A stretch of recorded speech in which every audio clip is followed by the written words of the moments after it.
Bonjour à tous, je vous retrouve aujourd'hui dans une nouvelle vidéo. Je vais vous partager 5 livres.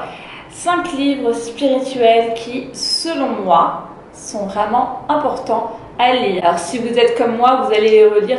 Donc là, j'en ai que 3 avec moi, mais je vais vous présenter également les 2 autres. Avant de commencer cette vidéo, je vous invite à vous abonner si vous n'êtes toujours pas abonné et à activer l'alarme pour ne rater aucun de mes épisodes.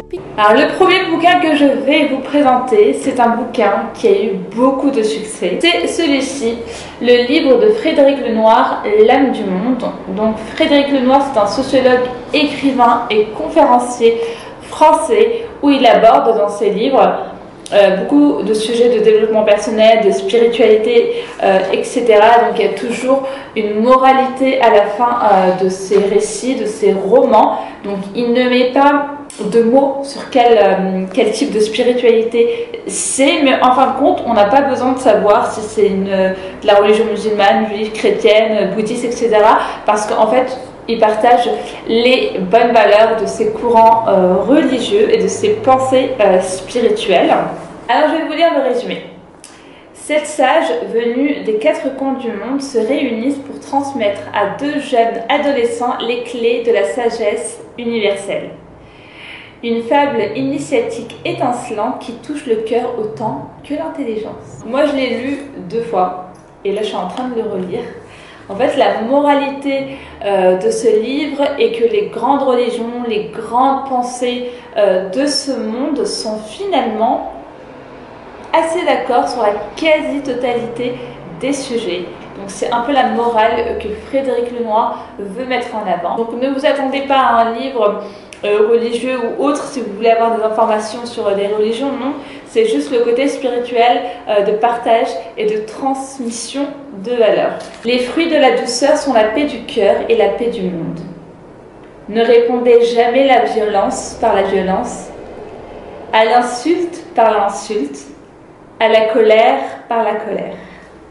Alors là, c'est un petit extrait. C'est vrai que ça fait un peu bateau, mais ça fait du bien de les lire, ça fait du bien de les assimiler une fois de plus. Et comme je vous ai dit, c'est un livre plutôt positif qui, moi, m'a fait énormément de bien et que vous pouvez lire de temps en temps. Alors, le deuxième bouquin que j'ai envie de vous présenter, c'est le livre La Bible, le Coran et la science de Maurice Bucaille, qui se présente comme ça. Donc, moi je trouve que c'est un ouvrage très intéressant pour simplement déjà pour la culture générale, même si vous n'êtes pas de confession chrétienne, musulmane ou autre, ce livre en fait, tous les livres que je vous présente là, c'est pour votre culture générale, c'est pour vous intéresser à l'autre, pour comprendre l'autre. Enfin, vraiment, il n'y a pas de barrière, il n'y a pas ne mettez pas des frontières entre les religions, les cultures, les pensées, etc. Parce que souvent, on est focalisé sur des amalgames et ce genre de bouquin, en fait, il est là aussi pour éclaircir certaines choses qu'on pense savoir, éclaircir notre science, nous enrichir, etc. Donc moi, la démarche de Maurice Bucaille, je la trouve juste, je la trouve objective. Sa démarche est totalement objective et je trouve ça vraiment fou parce que Maurice Bucaille, pour justement interpréter les textes, etc. Justement, il n'a pas hésité à apprendre les langues qu'il fallait pour comprendre les ouvrages et ainsi aussi pouvoir donner son avis, expliquer, etc. Donc la connaissance spirituelle, c'est pas quelque chose d'acquis. La connaissance spirituelle, elle se nourrit de jour en jour. Donc ne restez pas sur ce qu'on vous a appris quand vous étiez petit ou sur ce que vous avez appris vous-même.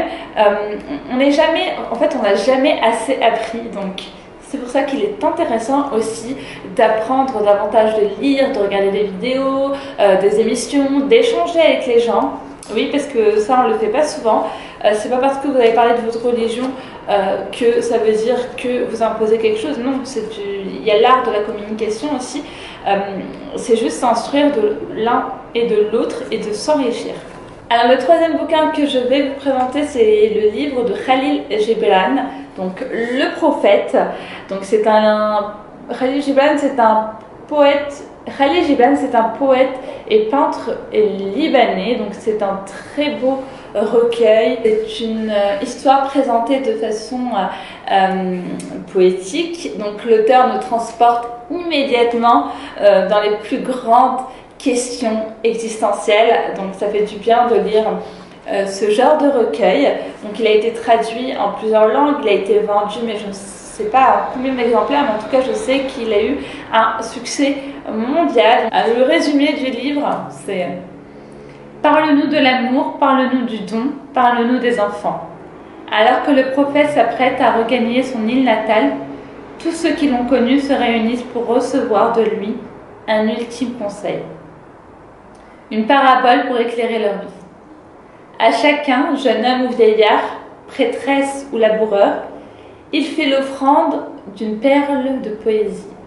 Joie, liberté, raison et passion, douleur, mariage, amitié, mort. Autant de thèmes universels auxquels le prophète insuffle une humanité nouvelle. Et c'est le genre de livre que vous pouvez avoir sur vous ou sur votre table de chevet, et puis d'ouvrir au hasard et de lire un petit passage. Alors je vais vous lire un petit passage qui moi m'a beaucoup plu. Tout le recueil m'a plu, mais celui-ci, vu qu'on parle de spiritualité. Et un vieux prêtre dit: parle-nous de la religion. Et il dit: ai-je parlé aujourd'hui d'autre chose? La religion n'est-elle pas dans tous les actes et leurs réflexions? N'est-elle ni action ni réflexion, mais un émerveillement et une surprise toujours renaissante dans l'âme, même lorsque les mains taillent la pierre ou travaillent au métier? Qui ose séparer sa foi de ses actions ou sa croyance de ses occupations? Qui peut passer des heures durant à dire: ceci est pour Dieu et cela est pour moi, ceci est pour mon âme et cela pour mon corps? Toutes vos heures sont des ailes qui battent l'air d'un mois à un autre mois. Quatrième bouquin que je vous recommande, mais que je n'ai malheureusement pas sur moi, c'est L'Alchimiste de Paulo Coelho. Alors ce livre, je pense que vous en avez entendu parler énormément, mais je vous le recommande si vous ne l'avez pas lu, et si vous l'avez lu, de le relire, parce que c'est un bouquin qui est magnifique. Magnifique dans tous les sens du terme. Pour ceux qui ne le connaissent pas, c'est un conte philosophique écrit simplement. C'est un rappel sur l'importance de s'écouter et d'écouter les autres. Il peut vous aider à ouvrir un peu plus à vous-même. Donc c'est un livre que, comme je l'ai dit, que vous pouvez lire et relire plusieurs fois. Donc je vais vous citer un petit extrait de ce bouquin.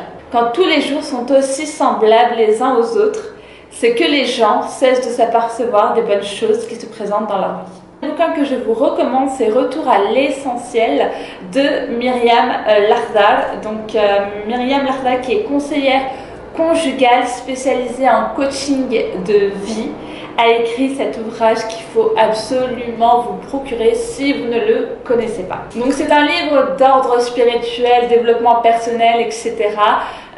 Qui, je pense, va beaucoup toucher, je pense, plus les femmes que les hommes, mais voilà, je pense que tout le monde peut le lire quand même.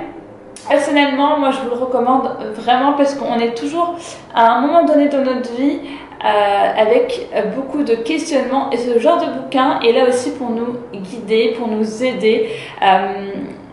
Franchement, je vous le recommande. Donc tous ces bouquins que je vous ai cités, vous pouvez les retrouver sur lafnac.com, sur Amazon. Donc je vais vous mettre les liens en barre d'infos.